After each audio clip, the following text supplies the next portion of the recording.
ಇವತ್ತು ಒಂದು ತುಂಬಾ ವಿಶಿಷ್ಟವಾದಂತ ಮಂತ್ರ, ಇನ್ಫ್ಯಾಕ್ಟ್ ಶಾಂತಿ ಮಂತ್ರ ಥರನೇ ಹೇಳುವಂತ ಒಂದು ಮಂತ್ರ ಅಲ್ವಾ? ಯೋಪಾಂ ಪುಷ್ಪಂ ವೇದ ಪುಷ್ಪವಾನ್ ಪ್ರಜಾವಾನ್ ಪಶುಮಾನ್ ಭವತಿ. ವೈ ಇಟ್ ಈಸ್ ಕಾಲ್ಡ್ ಮಂತ್ರ ಪುಷ್ಪಂ? ಮಂತ್ರ ಪುಷ್ಪಂ ಅನ್ನೋದು ಯಾಕೆ ತುಂಬಾ ಸ್ಪೆಷಲ್ ಅಂತ ಕೇಳಿದ್ರೆ, ಮಂತ್ರ ಪುಷ್ಪ ಸಾಮಾನ್ಯ ಬೇರೆ ಮಂತ್ರಗಳ ತರ ಈ ಮಂತ್ರಗಳು ನಿಮ್ಗೆ ಧ್ಯಾನ, ತಪಸ್ಸು, ಧ್ಯಾನ ಈ ತರ ವಿಶೇಷಾಂಶಗಳನ್ನ ಹೇಳದಲೆ ಜೀವನಕ್ಕೆ ಒಂದು ವಿಶೇಷವಾದಂತ ದೃಷ್ಟಿಯನ್ನ ತಂದುಕೊಡುವಂತ ಮಂತ್ರಗಳಿಗೆ ಮಂತ್ರ ಪುಷ್ಪಂ ಅಂತ ಕರೀತಾರೆ. ಯಾಕೆ ಈ ತರ ಹೇಳ್ತಿದ್ದೀನಿ ಅಂತ ಮುಂದೆ ನಿಮಗೆ ಗೊತ್ತಾಗುತ್ತೆ. ಯಾಕೆ ಈ ತರ ಹೇಳ್ತಿದ್ದೀನಿ ಅಂತ ಕೇಳಿದ್ರೆ, ದಿಸ್ ಇಸ್ ಅ ಓನ್ಲಿ ಮಂತ್ರ ವೇರ್ ಮಂತ್ರಗಳೇ ಸಾಕ್ಷಾತ್ ಆಗಿ ಹೇಳುತ್ತೆ, ನೋಡಪ್ಪ ನೀನ್ ಹೋಗು, ಪರಿಸರಕ್ಕೆ ಹೋಗು, ಪರಿಸರವನ್ನ ನೋಡು, ಪರಿಸರವನ್ನ ಅತ್ಯಂತ ಎಂಜಾಯ್ ಮಾಡು. ಇದಕ್ಕೆ ಬೇರೆ ಅರ್ಥಗಳಿಲ್ಲ, ಬಟ್ ಅರ್ಥ ಏನು ಅಂತ ಕೇಳಿದ್ರೆ ಚಂದ್ರಮಾವ ಅಪಾಂ ಪುಷ್ಪಂ, ಅದನ್ನ ಮುಂದೆ ವಾಕ್ಯಗಳನ್ನ ಹೇಳ್ತೀನಿ. ಆದ್ರೆ ಅದಕ್ಕೆ ಸಾಮಾನ್ಯ ಅರ್ಥ ಏನು ಅಂತ ಕೇಳಿದ್ರೆ, you go near the water body, ಆಯಾ ಸ್ಥಳಗಳಿಗೆ ಹೋಗೋ, ಅಲ್ಲಿ ನೀರಿನ ಒಳಗಡೆ ಚಂದ್ರನ ಪ್ರತಿಬಿಂಬವನ್ನ ನೋಡು, ಫೀಲ್ ದಟ್ ನೀನು ಕೂಡ ಈ ಪ್ರಕೃತಿಯ ಒಂದ್ ಅಂಗ ಅಂತ. ಇಲ್ಲಿರೋ ಏನು ಮಲ್ಲಿಗೆ, ಇಲ್ಲಿರೋ ಪುಷ್ಪ, ಇಲ್ಲಿರೋ ಚಂಪಕಾದಿ ಪುಷ್ಪಗಳು, ಇದೆಲ್ಲ ಕೂಡ ಪ್ರಕೃತಿಯ ವೈವಿಧ್ಯಮಯವಾದಂತಹ ರಹಸ್ಯ. ಅದರಲ್ಲಿ ನೀನು ಒಬ್ಬ, ಅದ್ರ ಜೊತೆಗೆ ಸೇರು ಅಂತ ಹೇಳುವಂತ ಮಂತ್ರಗಳಿದೆ. ಇನ್ಫ್ಯಾಕ್ಟ್ ಅದಕ್ಕೆ ಬೇರೆ ಬೇರೆ ಸನ್ನಿವೇಶಗಳಲ್ಲಿ ಬೇರೆ ಬೇರೆ ಅರ್ಥಗಳಿದೆ. ನಾನೀಗ 2 ಸನ್ನಿವೇಶಗಳನ್ನ ತಗೊಂತೀನಿ, ಸೇಮ್ ಮಂತ್ರಗಳಿಗೆ 2 ತರ ಅರ್ಥಗಳನ್ನ ಹೇಳ್ತೀನಿ.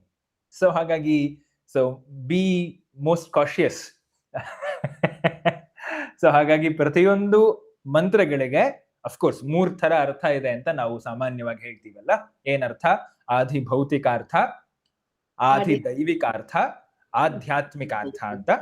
ಇವತ್ತು ಈ ಮಂತ್ರಗಳಿಗೆ ಸಾಯಣಾಚಾರ್ಯರ ಭಾಷ್ಯಗಳನ್ನ ತಗೊಂಡು ಈ ಮಂತ್ರಗಳನ್ನ ಯಾವ ತರ 2 ದೃಷ್ಟಿಯಲ್ಲಿ ನೋಡ್ಬೋದು. 2 ಆದಿ ದೈವಿಕನೇ, 2 ಆಧ್ಯಾತ್ಮಿಕನೇ, ಆದ್ರೆ very different manner of explaining mantras, understanding mantra. ಅದಕ್ಕೋಸ್ಕರ ಹೇಳ್ತಾರಲ್ಲ, ಏನದು ಪುರಾಣ ಶ್ರವಣ ಮತ್ತೆ ವೇದ ಶ್ರವಣವನ್ನ ಮಾಡಬೇಕು, ಪುಣ್ಯ ಬರುತ್ತೆ. ಏನಕ್ಕೆ ಅಂತ ಕೇಳಿದ್ರೆ, ಅಫ್ಕೋರ್ಸ್ ಶಬ್ದಗಳಿಗೆ ಅಷ್ಟು ಕೆಪಾಸಿಟಿ ಇದೆ, ಶಬ್ದಗಳಿಗೆ ಶಕ್ತಿ ಇದೆ. ಆದ್ರೆ ಶಬ್ದ ಮತ್ತೆ ಅರ್ಥಗಳು ಒಟ್ಟಿಗೆ ಆದಾಗ ಆ ಅರ್ಥಗಳಿಗೆ ವಿಶೇಷವಾದಂತ, ಶಬ್ದಗಳಿಗೆ ವಿಶೇಷವಾದಂತ ಶಕ್ತಿ ಬರ. ಸೊ ಹಾಗಾಗಿ ಶಬ್ದ ಮತ್ತೆ ಅರ್ಥ ಇದೆರಡನ್ನು ಕೂಡ ಕಾಳಿದಾಸ ಶಿವ ಮತ್ತೆ ಪಾರ್ವತಿಗೆ ಹೋಲಿಸಿದ. ವಾಗರ್ಥಾವಿವ ಸಂಪೃಕ್ತೌ ವಾಗರ್ಥ ಪ್ರತಿಪತ್ತಯೇ ಅಂತ. ಯಾವ ತರ ಶಬ್ದನ ಬಿಟ್ಟು ಅರ್ಥ ಇಲ್ವೋ, ಅರ್ಥವನ್ನ ಬಿಟ್ಟು ಶಬ್ದ ಇಲ್ವೋ, ಅದೇ ತರ ಪಾರ್ವತಿ ಮತ್ತೆ ಪರಮೇಶ್ವರರಿದ್ದಾರೆ ಅಂತ. ಎಷ್ಟು ಚೆನ್ನಾಗಿದೆ ನೋಡಿ. ಯಾರ್ದಾರು ಅವಿನಾಭಾವ ಸಂಬಂಧವನ್ನ ಹೇಳಬೇಕು ಅಂದಾಗ ಯಾವ ತರ ಹೇಳ್ತೀರಿ? ಕಾಳಿದಾಸ ಈ ತರ ಹೇಳ್ತಾನೆ, ಶಬ್ದಾರ್ಥ ನಿತ್ಯ ಸಂಬಂಧದ ತರ ಹೇಳ್ತೀನಿ. ಸೊ ಯಾವ್ದಾದ್ರು ಶಬ್ದ ಹೇಳಿ ಯಾವ್ದಕ್ ಅರ್ಥ ಇಲ್ವೋ, ಯಾವ್ದಾರು ಅರ್ಥ ಹೇಳಿ ಯಾವ್ದಕ್ ಶಬ್ದ ಇಲ್ವೋ, 2 ಸಾಕು. ಸೊ ಹಾಗಾಗಿ ಶಬ್ದ ಇಲ್ಲದ ಅರ್ಥ ಇಲ್ಲ, ಅರ್ಥವಿಲ್ಲದ ಶಬ್ದ ಇಲ್ಲ.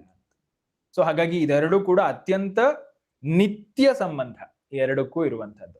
ಈ ನಿತ್ಯ ಸಂಬಂಧ ಪಾರ್ವತಿ ಪರಮೇಶ್ವರ ಅವರ ಸಂಬಂಧ ಈ ತರ ಇದೆಯಂತೆ. ಸೊ ಹಾಗಾಗಿ ವಾಗರ್ಥಾವಿವ ಸಂಪೃಕ್ತವು ಅನ್ನೋ ಶಬ್ದದಲ್ಲಿ ಹೇಳಿದ್ರು. ಈ ತರ ಅರ್ಥಗಳನ್ನ ನೋಡಿ. ಕೃಷ್ಣ ಯಜುರ್ವೇದ, ಇನ್ಫ್ಯಾಕ್ಟ್ ಯಜುರ್ವೇದದಲ್ಲಿ 2 ವಿಧ, ಕೃಷ್ಣ ಮತ್ತೆ ಶುಕ್ಲ ಯಜುರ್ವೇದ.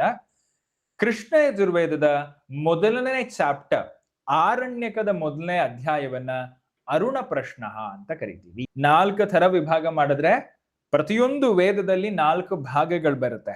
ಮೊದಲನೇದೇ ಆರಣ್ಯಕ, ಬ್ರಾಹ್ಮಣ, ಸಂಹಿತ, ಉಪನಿಷತ್ ಅಂತ ಚರ್ಚೆ ಮಾಡ್ತಿರುವಂತಹ ಅಧ್ಯಾಯ ಅರುಣ ಪ್ರಶ್ನ ಅಂತ, ಮೊದಲನೇ chapter. This is called Aruna Prashna. ಯಾಕೆ ಅರುಣ ಪ್ರಶ್ನ ಅಂತ ಕರೀತಾರೆ ಅಂತ ಕೇಳಿದ್ರೆ, ಈ ಅಧ್ಯಾಯದ ಮೊದಲನೇ ಭಾಗದಲ್ಲಿ ಇದನ್ನ ಇಷ್ಟಿಕಾ ಉಪಧಾನ ಮಂತ್ರಾಹ ಅಂತ ಕರೀತಾರೆ. ಅರುಣ ಪ್ರಶ್ನೆ ಶುರುವಾಗೋದು ಹೇಗೆ ಗೊತ್ತೇನೋ?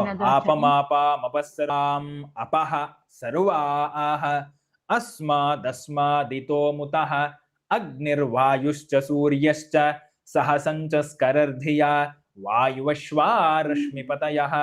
ಸೊ ಅರುಣ ಪ್ರಶ್ನ ಶುರುವಾಗಿದ್ದು ಅದ್ಭುತವಾದಂತ ಒಂದು ಸೃಷ್ಟಿ ಪ್ರಕ್ರಿಯೆಯ ಕಥೆಗಳನ್ನ ಯಾವ ತರ ಇಡೀ ಸೃಷ್ಟಿ ಆಯ್ತು ಅಂತ ಕೇಳ್ಬೇಕಾದ್ರೆ, ಅರುಣ ಪ್ರಶ್ನೆದು ಅದರದ್ದೇ ಆದಂತ ಒಂದು ವಿಧಾನ ಇದೆ ಹೇಳಿದ್ದು. ಆಪಮಾಪ ಮಪಸ್ಸರ್ವಾ ಆಹ ಜಗತ್ತಿನ ಸೃಷ್ಟಿ ಆಗೋಕ್ಕಿಂತ ಮುಂಚೆ ಎಲ್ಲ ಕಡೆ ಕೇವಲ ನೀರೇ ನೀರು, ನೀರೇ ನೀರು. ಆಪ ಮಾಪ ಮಪಃ ಸರ್ವ ಆಹ. ದೆನ್ ಅಸ್ಮಾತ್ ಅಸ್ಮಾದಿತಃ ಅಮುತಃ. ಇಲ್ಲಿ ಅಲ್ಲಿ ಎಲ್ಲಾ ಕಡೆ ನೋಡ್ದಾಗೆಲ್ಲ ಬರೀ ನೀರೇ ಇದೆ. ಜಸ್ಟ್ ರಿಮೆಂಬರ್, ನಾವು ಡಾರ್ವಿನ್ ಥಿಯರಿಯನ್ನ ಯೋಚನೆ ಮಾಡ್ಬೇಕಾದ್ರೆ first ever evolution that happen that is from water. ನೀರಿನಲ್ಲಿರುವಂತಹ ಒಂದು ಅಮಿಬಾ, ಒಂದು ಸೆಲ್ಯುಲಾರ್ ಸಿಸ್ಟಮ್ ಅದು ಉತ್ಪತ್ತಿ ಆಯ್ತು. ಅದರಿಂದ ಮಲ್ಟಿ ಸೆಲ್ಯುಲಾರ್ ಸಿಸ್ಟಮ್ ಅಂದ್ರೆ ನಾವು ಅನೇಕ ಜೀವಕೋಶಗಳನ್ನ ಹೊಂದಿರುವಂತಹ ತುಂಬಾ ಕ್ಲಸ್ಟರ್ ಗಳನ್ನಾಗಿ ನಾವು ನಮ್ಮ ಜೀವಕೋಶಗಳನ್ನ ಇಟ್ಕೊಂಡಿದೀವಿ ಈಗ. ಸೊ ಒಂದೇ ಒಂದು ಜೀವಾಣುವಿಂದ ಅನೇಕ ಜೀವಾಣು ಪರ್ಯಂತ ಅಂದ್ರೆ ನನ್ನ ದೇಹ ತನಕ ನಮ್ಮ ಸೃಷ್ಟಿ ಎವಲ್ಯೂಷನ್ ಆಗ್ತಾ ಆಗ್ತಾ ಆಗ್ತಾ ಆಗ್ತಾ ಹೋಗಿ. ಹೌದಾ? ಅದನ್ನ ಹೇಳಬೇಕಾದ್ರೆ ಆಪಮಾಪ ಮಪಸ್ಸರ್ವ ಆಹ ಅಂತ ಹೇಳಿ ಸೃಷ್ಟಿ ಆಯ್ತು. ಆಮೇಲೆ ಹೇಳ್ತಾರೆ, ನಾನು ಇದನ್ನ ಸ್ವಲ್ಪ ಸ್ಪೀಡ್ ಅಪ್ ಮಾಡ್ತಿದ್ದೀನಿ, ಯಾಕೆಂದ್ರೆ ಸಂಪೂರ್ಣ ಅರುಣ ಪ್ರಶ್ನೆ ಈಗ ತಗೊಂತಿಲ್ಲ. ಆದ್ರಿಂದ ಫಸ್ಟ್ ಗೆ ಆಯ್ತು, ಇದೆಲ್ಲ ಸೃಷ್ಟಿಗೆ ಕಾರಣ ಏನಾಯ್ತು ಅಂತ ಕೇಳಬೇಕಾದ್ರೆ ಅವ್ರು ಹೇಳ್ತಾರೆ ಯಜ್ಞ. ಈ ಯಜ್ಞಗಳಾಗ್ತಿದೆ. ಈ ಯಜ್ಞಗಳಾಗ್ಬೇಕಾದ್ರೆ ಅದರಲ್ಲೊಂದು ವಿಶೇಷವಾದಂತಹ ಯಜ್ಞ ಇದೆ. ಆ ಯಜ್ಞಕ್ಕೆ ದ್ರವ್ಯ ಯಜ್ಞ ಅಂತ ಕರೀತಾರೆ. ಭಗವದ್ಗೀತೆಯಲ್ಲಿ ಇದರ ಮೆನ್ಷನ್ ಆಯ್ತು 4ನೇ ಅಧ್ಯಾಯದಲ್ಲಿ, ಅದಕ್ಕೆ ಬರ್ತೀನಿ ನಾನು. ಅಲ್ಲಿ 4 ಥರದ ಯಜ್ಞಗಳನ್ನ ಹೇಳಿದಾಗ ದ್ರವ್ಯ ಯಜ್ಞ, ತಪೋಯಜ್ಞ, ಯೋಗ ಯಜ್ಞ ಪರಂತಪ, ಸ್ವಾಧ್ಯಾಯ ಜ್ಞಾನ ಯಜ್ಞಾಶ್ಚ ಯತಯ ಸಂಶಿತೋ ವ್ರತಾಹ ಅಂತ 5 ಥರದ ಯಜ್ಞಗಳನ್ನ ಹೇಳಿ. ಯಾವ್ದ್ಯಾವ್ದು? ಜ್ಞಾನ ಯಜ್ಞ ಒಂದು, ದ್ರವ್ಯ ಯಜ್ಞ ಒಂದು, ಆಮೇಲೆ ತಪೋಯಜ್ಞ ಒಂದು, ಆಮೇಲೆ ಯೋಗ ಯಜ್ಞ ಪರಂತಪ, ಸ್ವಾಧ್ಯಾಯ ಯಜ್ಞ. ಈ ತರ 5 ಯಜ್ಞಗಳನ್ನ ಹೇಳಿ ಹೋದ್ರು. ಸೊ ಫಸ್ಟ್ 50 ವರ್ಗಗಳು, ಆಲ್ಮೋಸ್ಟ್ 50 ವರ್ಗಗಳು ಬರೀ ಇದನ್ನ ನಿರೂಪಣೆ ಮಾಡುತ್ತೆ. ಏನು? ಯಾವ ತರ ಇಟ್ಟಿಗೆಯನ್ನ ಇಡಬೇಕು, ಒಂದೊಂದು ಇಟ್ಟಿಗೆ ಇಡಬೇಕಾದ್ರೂ ಒಂದೊಂದು ಮಂತ್ರಗಳಿದೆ. ಆ ಇಟ್ಟಿಗೆಗಳನ್ನ ಇಟ್ಟು ಅದರ ಮಧ್ಯ ಅಂದ್ರೆ ಬೇರೆ ಇಟ್ಟಿಗೆ ಅದನ್ನ ಸರಿಯಾಗಿ ಕೂರ್ಬೇಕು ಅನ್ನೋ ಕಾರಣಕ್ಕಾಗಿ ನೀರನ್ನ ಚುಮುಕ್ಸ್ಬೇಕು. ಆಮೇಲೆ ಅದ್ರ ಮೇಲೆ ಇನ್ನೊಂದು ಇಟ್ಟಿಗೆ ಇಡಬೇಕು. ಈ ತರ ಒಂದು ನಿರ್ಮಾಣ ಮಾಡಿದಂತ ವೇದಿಯ ಮಧ್ಯ ಭಾಗ ಭೂಮಿ ಏನಿರುತ್ತೆ ಅದನ್ನು ಕೂಡ ನೀರಿನಿಂದ ಚುಮುಕ್ಸ್ಕೋಬೇಕು. ಇದೆಲ್ಲ ವಿಧಾನಗಳು. ಈ ತರ ವಿಧಾನಗಳಿರ್ಬೇಕಾದ್ರೆ ಎಲ್ಲ ವಸ್ತುಗಳನ್ನ ತಗೊಳ್ಬೇಕಾದ್ರೆ ಅದನ್ನ ಸ್ತುತಿ ಮಾಡಬೇಕು. ಅದು ನಮ್ ಕರ್ತವ್ಯ. ಅದು ಕೂಡ ವೇದಗಳಲ್ಲೇ ಹೇಳಿದೆ. ಉದಾಹರಣೆಗೆ ನಾನೊಂದು ಇಟ್ಟಿಗೆ ತಗೊಂಡೆ, ಇಷ್ಟಿಕ, ಅದನ್ನ ಉಪಧಾನ ಮಾಡ್ಬೇಕು, ಇಡಬೇಕು. ಆ ಒಂದ್ ಮಂತ್ರ ಇಟ್ಟಿಗೆಯನ್ನ, ಅಂದ್ರೆ ಇಟ್ಟಿಗೆ ಯಾವ್ದ್ರಿಂದ ನಿರ್ಮಾಣ ಆಗಿದೆ? ಪೃಥ್ವಿಯಿಂದ. ಆ ಪೃಥ್ವಿಯನ್ನ ಸ್ಮರಿಸ್ತೀನಿ.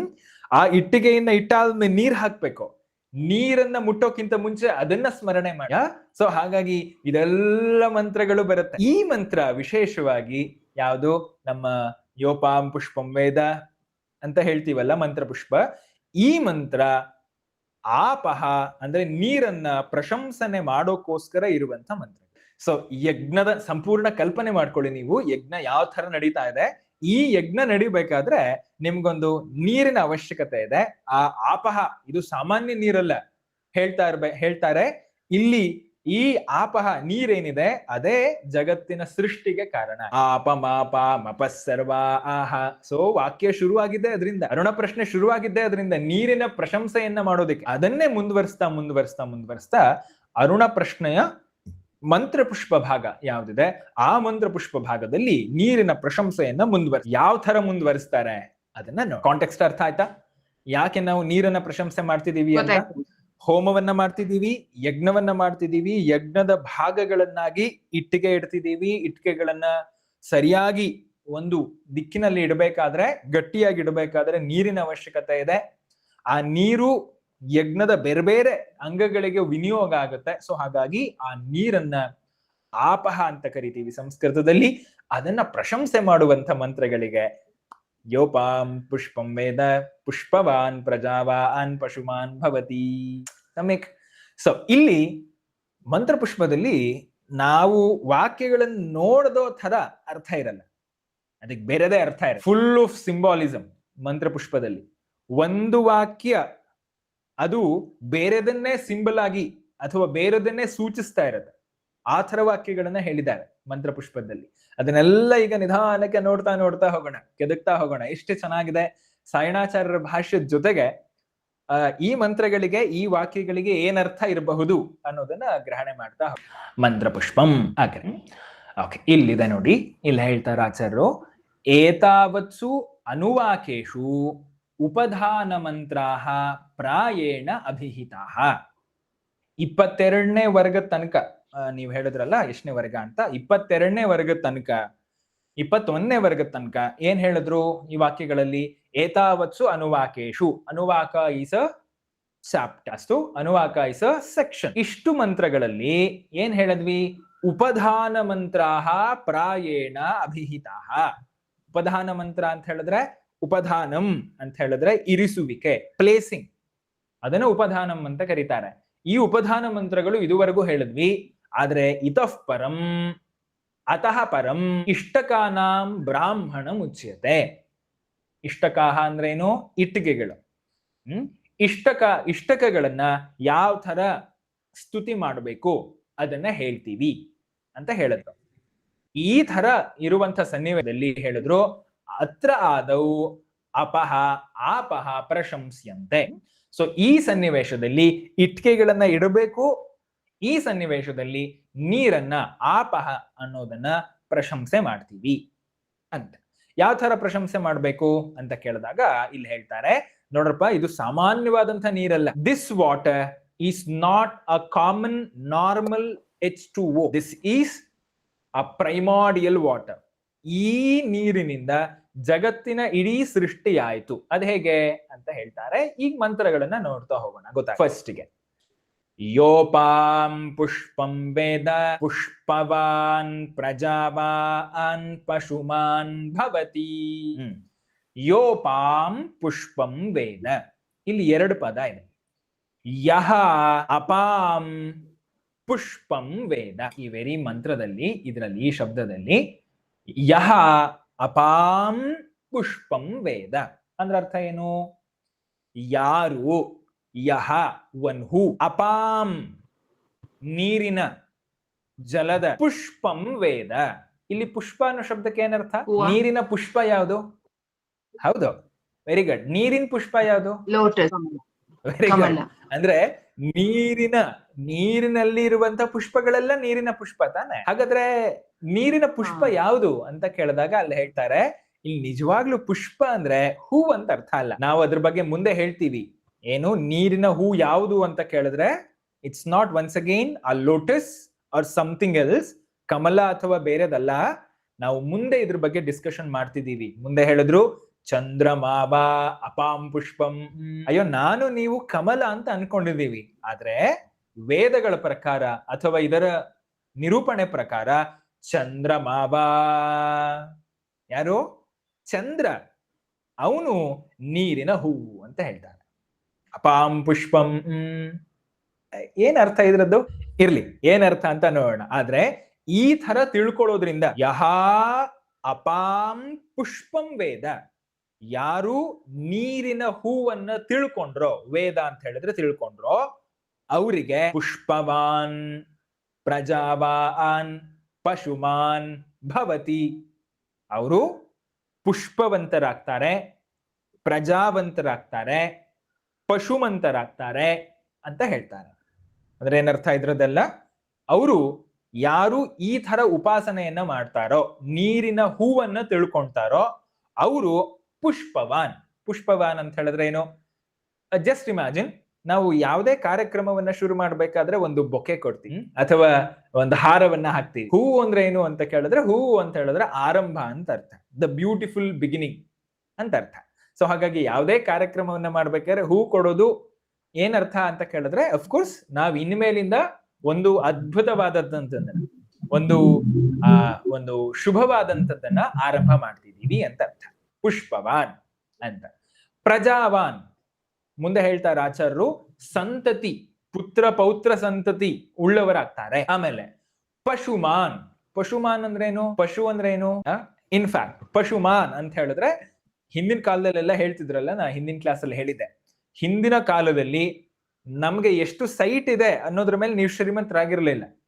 ಎಷ್ಟು ಹಸುಗಳಿದೆ ಅದ್ರ ಮೇಲೆ ನೀವು ಶ್ರೀಮಂತ. ಹಾಗಾಗಿ ವೈದಿಕ ಕಾಲದಲ್ಲಿ ಒಂದು ಪ್ರಯೋಗ ಇದೆ, ಏನು ಪಂಚಗವಧನ.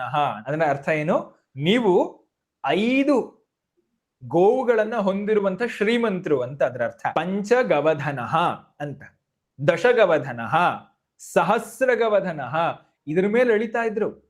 ಎಷ್ಟ್ ಶ್ರೀಮಂತನಪ್ಪ ಅವರು ಅಂತ ಕೇಳಿದ್ರೆ, ಅವ್ರ ಹತ್ರ 5 ಹಸು ಇದೆಯಪ್ಪ, 5 ಹಾಲ್ ಕರೆಯುವಂತ ಹಸು ಇದೆಯಪ್ಪ, ಆ ತರದ ಮೇಲೆ ಅವರು ಶ್ರೀಮಂತಿಕೆ. ಸೊ ಹಾಗಾಗಿ ಪಶುಮಾನ್ ಅಂತ ಹೇಳಿದ್ರೆ ಸಿಂಪಲ್ ಆಗಿ ಅವರು ಅತ್ಯಂತ ಶ್ರೀಮಂತರಾಗ್ತಾರೆ ಅಂತ ಆಗ್ಬೋದಾ. ಸೊ ಹಾಗಾಗಿ 3 ಫಲಗಳನ್ನ ನೆನ್ಪಿಟ್ಕೊಳ್ಳಿ, ಪುಷ್ಪವಾನ್, ಪ್ರಜಾವಾನ್, ಪಶುಮಾನ್. ಸರಿ, ಯಾಕೆ ಈ ತರ ಆಗ್ತಾರೆ ಅನ್ನೋ ಪ್ರಶ್ನೆಗೆ ಅಫ್ಕೋರ್ಸ್ ನಾವ್ ಹೇಳಿದ್ವಿ, ಯಾರು ನೀರಿನ ಹೂವನ್ನ ತಿಳ್ಕೊಂತಾರೋ, ಓಕೆ, ನೀರಿನ ಹೂವನ್ನ ತಿಳ್ಕೊಂತಾರೋ ಅವರು ಈ ತರದೆಲ್ಲ ಫಲಗಳನ್ನ ಪಡ್ಕೊಂತಾರೆ. ವಾಟ್ ಈಸ್ ದಟ್ ಅಂತ ಕೇಳಿದಾಗ ವೇದಗಳೇ ಉತ್ತರ ಹೇಳ್ತು. ಚಂದ್ರಮಾವ ಅಪಾಂ ಪುಷ್ಪಂ. ಚಂದ್ರ ನೀರಿನ ಹೂ. ಯಾರು ಈ ತರ ತಿಳ್ಕೊಂತಾರೋ ಅವರು ಅಫ್ಕೋರ್ಸ್ ಒನ್ಸ್ ಅಗೇನ್ ಪುಷ್ಪವಾನ್, ಪ್ರಜಾವಾನ್, ಪಶುಮಾನ್ ಭವತಿ. ಡನ್, ಅಷ್ಟೇ. ಮತ್ತೆ ಇದ ಅಂತರಾರ್ಥವನ್ನ ನಾವು ಒಂದ್ ಸ್ವಲ್ಪ ಇದ್ರಲ್ಲಿ ಬರೋಣ, ಬಟ್ ವಾಕ್ಯಾರ್ಥಗಳನ್ನ ಸರಿಯಾಗಿ ತಿಳ್ಕೊಳ್ಳಿ.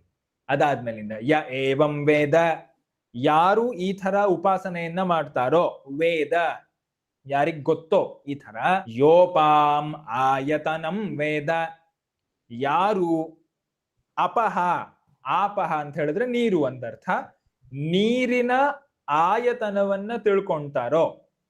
ಆಯತನ ಅಂದ್ರೇನು? ಆಯತನ ಅಂತ ಹೇಳಿದ್ರೆ ಆಶ್ರಯ ಸ್ಥಾನ ಅಂತ ಅರ್ಥ. ಆಯತನ ಅಂದ್ರೆ ಮನೆ ಅಂತ ಅರ್ಥ. ಯಾರು ನೀರಿನ ಆಯತನ, ನೀರಿನ ಆಶ್ರಯ ಸ್ಥಾನವನ್ನ ತಿಳ್ಕೊಂತಾರೋ ಅವರು ಆಯತನವಾನ್ ಭವತಿ. ಅತ್ಯಂತ ಏನು ಆಯತನವಾನ್, ಒನ್ಸ್ ಅಗೇನ್ ಸೆಟಲ್ ಆಗ್ತಾರೆ ಅಂತ ಆಯ್ತಾ. ಆಯತನವಾನ್ ಭವತಿ ಅಂತ ಹೇಳಿದ್ರೆ ಅತ್ಯಂತ ಗೃಹಿ, ಸೆಟಲ್ ಆಗ್ತಾರೆ ಮನೆಯಲ್ಲಿ ಅಥವಾ ಮನಸ್ಸಿನಲ್ಲಿ ಶಾಂತಿಯಾಗಿರ್ತಾರೆ ಅನ್ನೋ ಅರ್ಥ. ಇಲ್ಲಿ ಒಂದ್ ಅಂಶಗಳನ್ನ ಏನ್ ತಿಳ್ಕೊಳ್ಬೇಕು ಅಂತ ಕೇಳಿದ್ರೆ, ಆಚಾರ್ಯರು ಹೇಳ್ಬೇಕಾದ್ರೆ ಚಂದ್ರಮಾವ ಅಪಾಂ ಪುಷ್ಪಂ, ಯಾಕೆ ಇದನ್ನ ಇಮ್ಯಾಜಿನ್ ಮಾಡಿದ್ರು?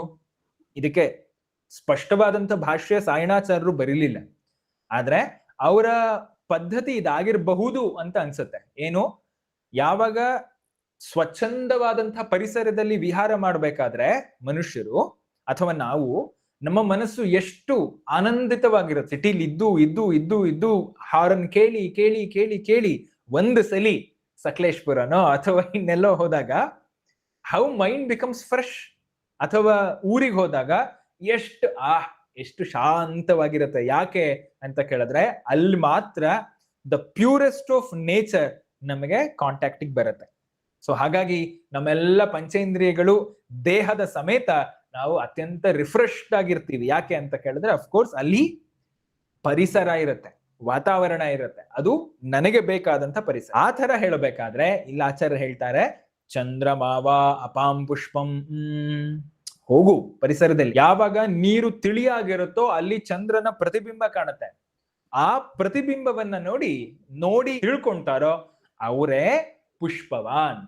They are most satisfied, they are most stable ಅಂತ ಅರ್ಥ ಆಯ್ತಾ.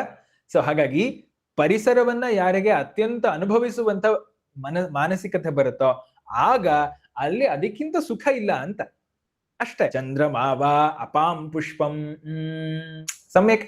ಇದರ ಇಮ್ಯಾಜಿನೇಷನ್ ಹಿಂದಿನ ಅರ್ಥ ಏನು ಅಂತ ಕೇಳ್ಬೇಕಾದ್ರೆ ಅಫ್ಕೋರ್ಸ್ ಇಲ್ಲಿ ತುಂಬಾ ಮೆನ್ಷನ್ಸ್ ಗಳನ್ನ ಆಚಾರ್ಯರು ನೋಡ್ತಾರೆ. ಏನೇನು ಈ ತರ ದೃಷ್ಟಿ ಇದ್ದಾಗ ಮನುಷ್ಯನಿಗೆ ಬೇರೆದ್ ಯಾವ್ದು ಬೇಡಪ್ಪ, ಬೇರೆದ್ ಯಾವ್ದು ಚಿಂತನೆನೇ ಇಲ್ಲ, ಅದನ್ನ ಯಾವಾಗ ಅನುಭವಿಸಿದಾಗ ಆಗ ಅವರು ಪುಷ್ಪವಾನ್, ಪ್ರಜಾವಾನ್, ಪಶುಮಾನ್ ಭವತಿ. ಅದಕ್ಕಿಂತ ಬೇರೆ ಆನಂದ ಇಲ್ಲ ಅಂತ.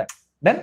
ಸೊ ಈ ತರ ಯಾರು ಪರಿಸರದ ಆನಂದವನ್ನ, ಪರಿಸರದ ಬ್ರಹ್ಮತ್ವವನ್ನ ತಿಳ್ಕೊಳ್ಳೋದಕ್ಕೆ ಗೊತ್ತಿಲ್ವೋ ಯಾರಿಗೆ, ಅವ್ರಿಗೆ ಸಂಸ್ಕೃತದಲ್ಲಿ ಒಂದು ತುಂಬಾ ವ್ಯಂಗ್ಯ ಶ್ಲೋಕ ಇದೆ. ಏನ್ ಹೇಳ್ತಾರೆ ಗೊತ್ತಾ? ಸಾಹಿತ್ಯ ಸಂಗೀತ ಕಲಾವಿಹೀನ. ಅಂದ್ರೆ ಏನು? ಯಾರಿಗೆ ಸಾಹಿತ್ಯದಿಂದ, ಸಂಗೀತದಿಂದ, ಕಲೆಯಿಂದ ಆ ಹ್ಯಾಪಿನೆಸ್ ಅನ್ನ ಎಕ್ಸ್ಟ್ರಾಕ್ಟ್ ಮಾಡೋಕ್ ಬರಲ್ವೋ, ಯಾರಿಗೆ ಇದರಿಂದ ಆ ಹ್ಯಾಪಿನೆಸ್ ಅನ್ನ, ಸಂತೋಷವನ್ನ ಪಡ್ಕೊಳ್ಳಿಕ್ ಬರಲ್ವೋ ಅವರು ಸಾಕ್ಷಾತ್ ಪಶು ಪುಚ್ಛ ವಿಷಾಣಹೀನ ಅನ್ಬಿಟ್ರು. ಏನರ್ಥ? ಅವರು ಬಾಲ ಇಲ್ಲದ ಪ್ರಾಣಿಗಳು ಅಂತ. ಸಮ್ಯಕ್. ಸೊ ಹಾಗಾಗಿ ಈ ಪರಿಸರ ಜ್ಞಾನ ಅಥವಾ ಸಾಹಿತ್ಯ, ಸಂಗೀತ, ಕಲಾ ಏನದು ಇದನ್ನ ಸಿಂಪಲ್ ಇದಾಗಿ ಹೇಳ್ಬೇಕು ಅಂತ ಕೇಳಿದ್ರೆ ದೀಸ್ ಆರ್ ಏನದು ಎಸ್ಥೆಟಿಕ್ ಲಿಟ್ರೇಟ್ಸ್. ಸೌಂದರ್ಯವನ್ನ ಆಸ್ವಾದಿಸುವಂತ ಒಂದು ಭಾವನೆ, ಆ ಭಾವನೆಯನ್ನ ಬೆಳೆಸ್ಕೊಳ್ಬೇಕು ಅಂತ ಆಚಾರ್ಯರ ಒಂದು ವಿಶೇಷ.